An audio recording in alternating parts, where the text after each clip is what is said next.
Hello friends, నేను Ahmed MGR news నుంచి. ఈరోజు మనం ఒక చాలా ప్రత్యేకమైన మరియు ముఖ్యమైన విషయంపై మాట్లాడుకుందాం. ఆరాంగఢ్ నుంచి జూ పార్క్ వరకు నిర్మించిన ఫ్లైఓవర్ గురించి.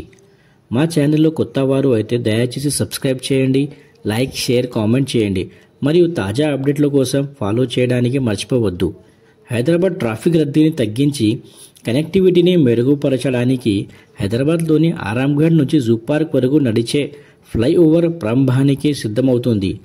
డిసెంబర్ మొదటి వారంలో ముఖ్యమంత్రి రేవంత్ రెడ్డి ఈ ఫ్లైఓవర్ని ప్రారంభించనున్నారు.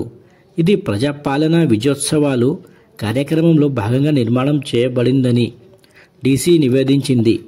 Hyderabad Aramghar zoo park flyover ప్రత్యేకతలు. ఆరాంగఢ్ ఫ్లైఓవర్ 4 కిలోమీటర్లు పొడవును కలిగి ఉండి హైదరాబాద్లో రెండవ అతి పెద్ద ఫ్లైఓవర్ నిలుస్తుంది.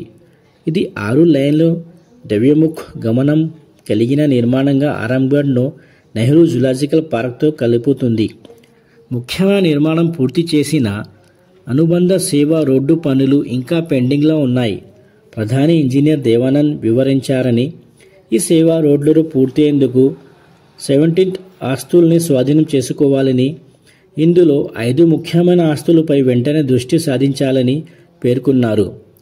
ప్రగతి వేగవంతం చేయడానికి ఇలంబిరితి జోనల్ టౌన్ ప్లానింగ్ అధికారులను ఆస్తుల స్వాధీనంపై సమస్యలను త్వరగా పరిష్కరించి మిగతా పనులు నిర్వహించడానికి సూచించారు.